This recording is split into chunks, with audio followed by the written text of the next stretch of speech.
Hello and welcome back to Board Games Daddy. Today I bring Quetzal, the city of the sacred birds, to see what is inside. But before we get into what is in this amazing looking box, let me just remind you that by the time I'm recording this video, we are almost at the 3,000 subscribers. So if you could really leave that like if you feel so, and consider subscribing, that truly helps making this channel grow and bring more content like this one. Okay, so let's see what is inside. So this edition is from Meeple Games. It's a Portuguese slash Spanish edition. What attracted me immediately for this game without knowing anything when I acquired it was the cover. I think it's amazing. It gives me that feeling of ruins of Arnak because there are some ruins there. There's a forest. There's a bird flying. So I was immediately attracted to it. Just for you to know, this is a plus 10, 2 to 5, 15 minutes. No, per player. 15 minutes per player. Don't know, never tried yet, but I was truly waiting for this video to be able to open everything, see what is inside, and put it on the table as soon as possible. So, this is what the box looks inside.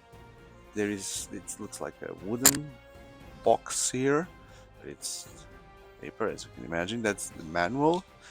Typical good looking manual. Even on the manual it gives me that vibe of the Ruins of Arnak. And this is going to be a worker placement, but a special worker placement, because from what I've read in the rules, you have, let me see if I can find it. Yeah, it's here. So it's going to be a strange, I've never played something like this, a strange worker placement, because you throw your meeples and they have two faces, the dark one and the white one, and they can land standing or sideways. So if they land standing, they give you a coin, and they are worth both adventurer or archaeologist.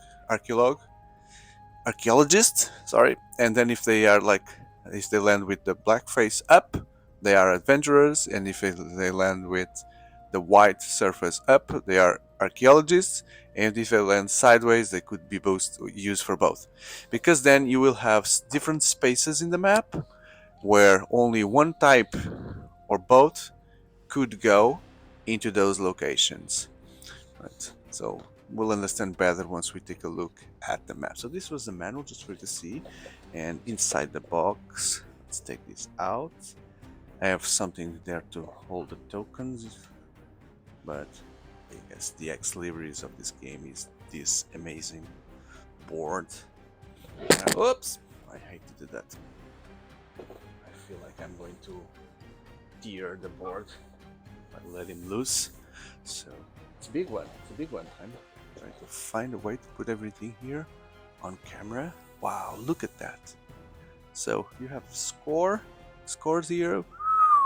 Go all the way there to 50, and then you can have a token for plus 50. You have a market here of the artifacts, which you can visit only with the white ones. So the first player pays 5. You cannot read it because it's a bit far away. Pays 5. The second one pays 4, but you can take less and less and less good things. You pay less, but you also get less things. So the less takes the worst.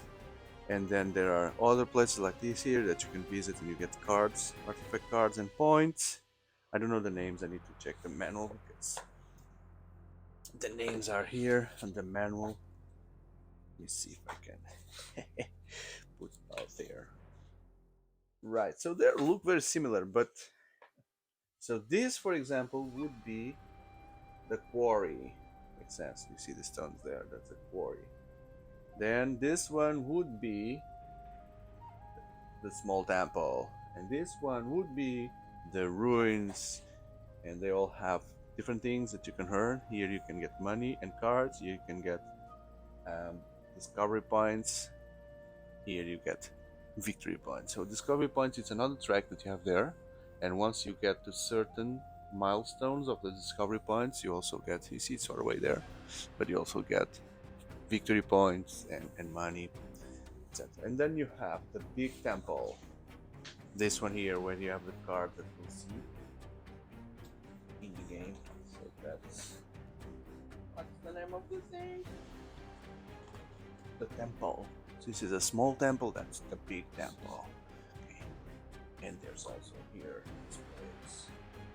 So the camp, the base camp, and you can flip heroes and money. There's the knowledge stone. There's the knowledge stone. And this is the market where you can buy upgrades. We'll see them on the board, on the tokens.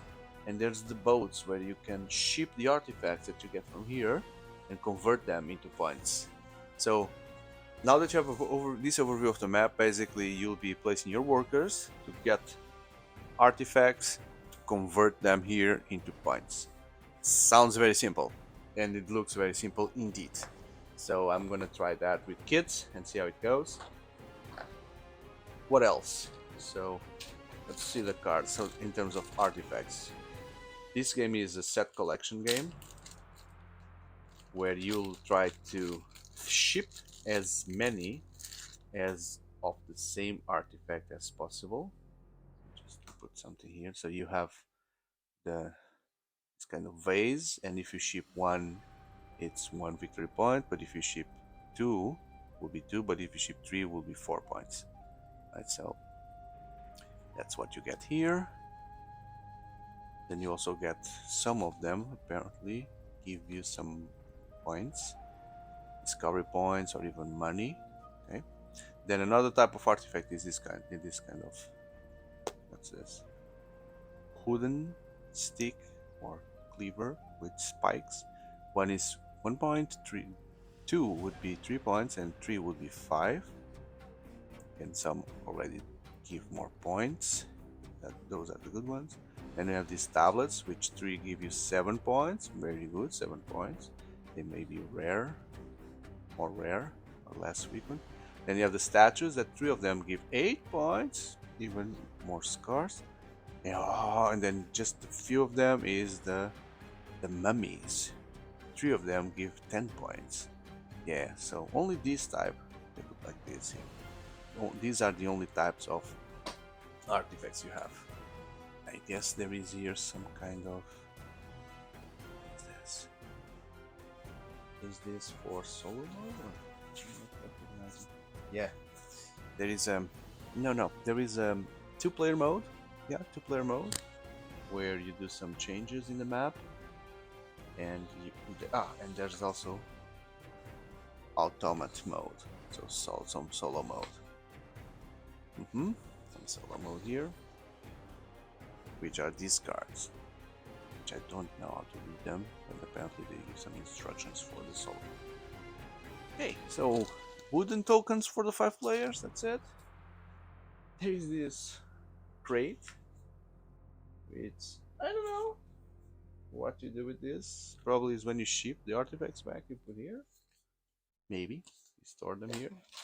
And then there are the meeples. Let's take a look at take us a bit of time to see these meeples, because they have that special. They already have this thing, which is not a sticker, it's just printed. So there's the artifact, archaeologist on one side and the adventurer on the other side.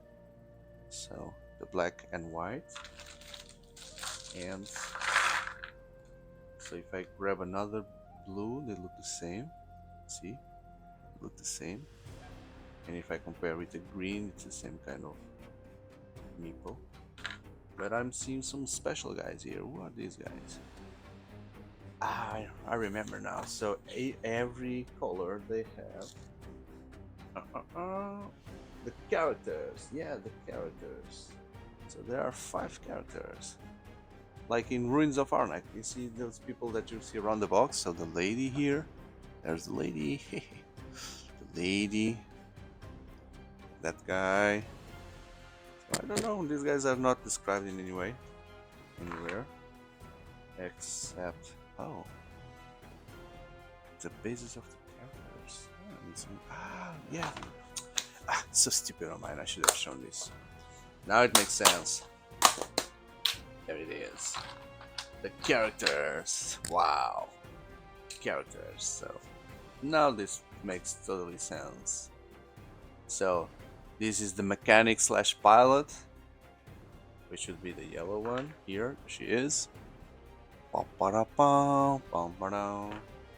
No powers, so they work the same. And then you have the chief archaeologist, I would assume. I'm coming up with these names because I don't see anything. And you can put the upgrades here on the side. This seems like a discard pile for them. And then you have the lady, the young, beautiful lady, which we don't know. Maybe she is like sponsoring the trip, or she is the daughter of the owner of the expedition or something. And there, oh, this seems like the professor, the specialist in the ruins, wherever. There they are, the five guys. So, what are the difference for these tokens to the other ones? The difference is that um, these characters,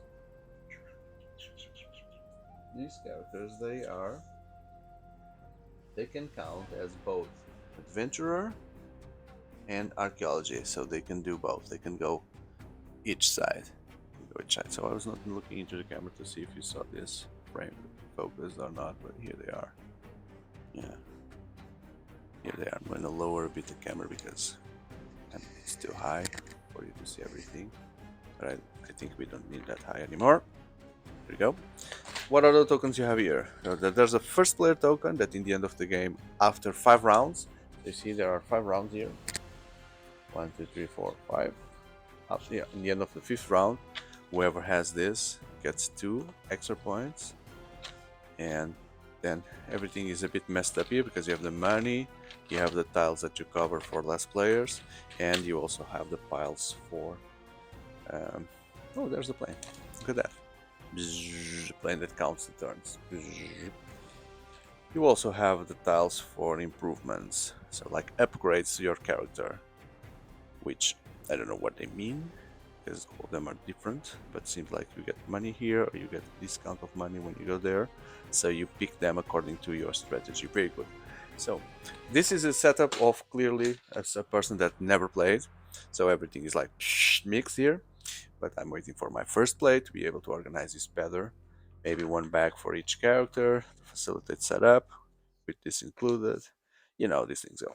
So yeah, I hope that you have enjoyed amongst all the confusion here and know better about Quetzal. If so, then don't forget that like and the subscription.